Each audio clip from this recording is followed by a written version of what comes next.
morning, crazy ones. It's your friendly neighborhood Joker here, coming to you from the It's 5 o'clock for those about to rock studios. I'm just sort of working on some editing this morning. I got to edit all three of Red's shows. It's for those about to rock will air Saturday from 6 to 9 p.m. on Allegheny Mountain Radio, of course. Sunday morning, you'll have Glorious Gospel. Then there'll be a repeat of Glorious Gospel on Tuesday morning at 10 a.m. And, of course, our Kickin' Country show will be on Allegheny Mountain Radio at 10 a.m. Now, for those about to rock, rotates with my show. It's 5 o'clock somewhere on Saturday evenings, but the gospel is always on Sunday morning, and the gospel and the country, Kickin' Country, are always on Tuesdays. Now, if you're a country artist out there and you want to get your music on the radio, send it to the Little Red-Headed Intern. You can send a link to her on Facebook, which is under Joyce Kennison, or you can send it to me directly here. My email is edwardkennison@hotmail.com, but please send me a message on Facebook here because I get so many emails, I tend to lose stuff. Okay.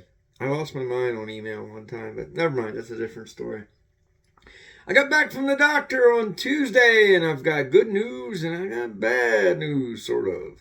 The good news is my ankle sprain is completely healed, and no, there is no bone fractures. The bad news is arthritis, arthritis, the bad author, has moved into my ankle severely. So all the pain and the cramping and the stiffness is not from the muscles. It's not from a cracked bone. It's good old arthritis.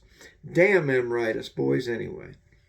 So now there's nothing I can do. She took a needle about, maybe it was about that long, jammed it in my ankle bone after spraying some kind of numbing crap all over it, and gave me some very high octane, lidocaine, bunch of other witchy crap, mixed up cream to put on it, and basically she told me to do very little for 2 days, just kind of walk around. And then tomorrow I can go back to work. I can get back on the Max Climber. I can get back on the bicycle. She said the only thing you can do is exercise and build those muscles back in the ankle. So that's good news. The bad news, besides the fact that I've known I've had arthritis, I have my mom's, let's see, how do I do this? Yeah, I have my mom's little nasty skinny fingers, so I could see I had arthritis coming into me. And the doctor confirmed it a few months ago, but it's minor. It's not heavy enough to do a medication, just exercise. And the bad news is I have a very large 1100 motorcycle sitting in front of the house that I haven't been able to ride. And it has ape hangers up to here, and it's really tall. And honestly, little old short me have never been able to put both of my feet on the ground at the same time on this thing. I always have to lean it over, and like one foot sits up on the brake pedal and the other one sits on the ground.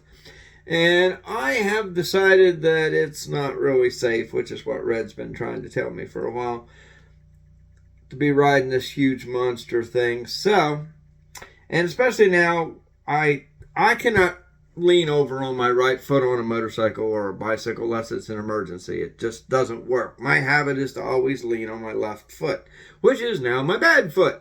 So, Big Red, not the little one. Nobody wants that one other than me. I'm kind of weird that way.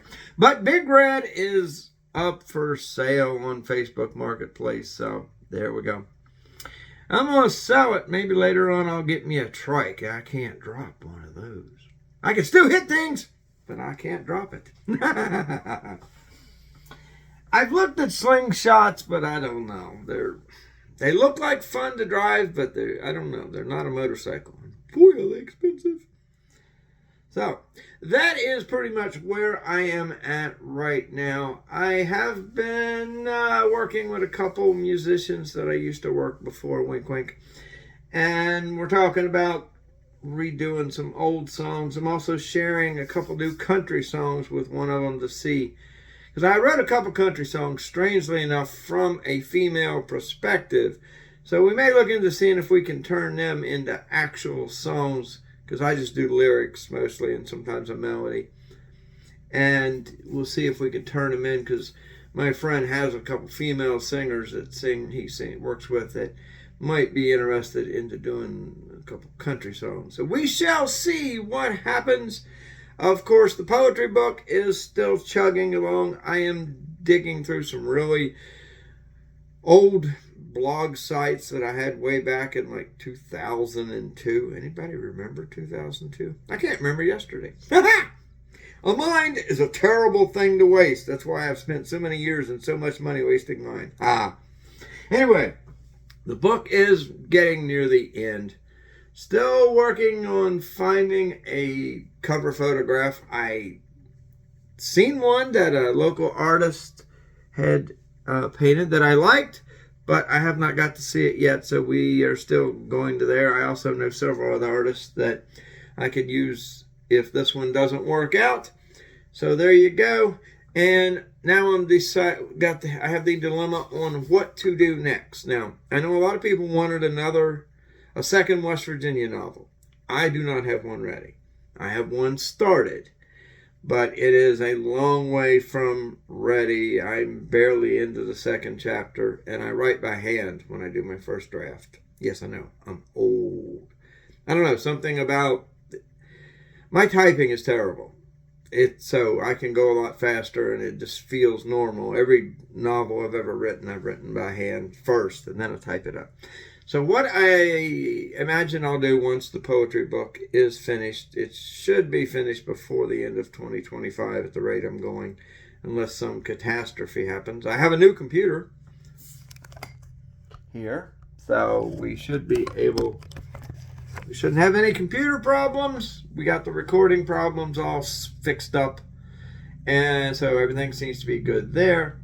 So I think what I'm going to do is do what I used to do, is work on the first draft of the West Virginia novel. It's a teenage murder mystery novel.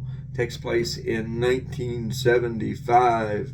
That way I can borrow a lot of my teenage memories and adventures and sort of twist them around and stick them in there. Some of them may be true, some maybe not. You never know. And in the meantime, I think I'll start typing on Investment in Silence, which is my space science fiction novel. I don't know, more Farscape than Star Wars. Actually, I wrote two novels. I wrote a novel, Investment in Silence, and then I wrote another novel, which was a murder mystery, and then I went back and wrote a sequel to Investment in Silence. So since I'm not going through a professional publisher at this point, I think I'm just going to jam both Investment in Silence novels together and just make one big book and do it that way. So there you go.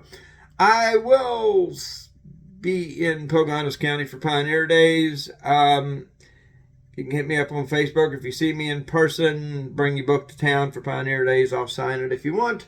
You can throw it at me if you want. I don't care as long as you bought one. I am looking to... Soon, by Pioneer Days, I'll have books for sale at two different places in Buckeye, the feed store and the thrift shop. And I'll also have one there at the old Richardson store in one of the shops there. I am ordering those books here. Supposed to have ordered them already. Ordering them soon, and they will be there in 2 or 3 weeks. So you can pick up the books in Marlinton there. Just go to Lauren Bennett's Candy Shop. The name of the shop eludes me at the moment. Like I said, of course, you can go to Rogers down in Buckeye and the little thrift store next door to get them. Or you can also go on Amazon and get them. So there you go. That's all the crap that I have going on, which is way too much. And don't forget that I also work a regular job. Yes, I know. I'm insane. Oh, wait a minute. That's a requirement to work at Allegheny Mountain Radio, isn't it? Remember, if you can't be good... Oh, wait. Uncle Edward's not here. Be good at it. See ya!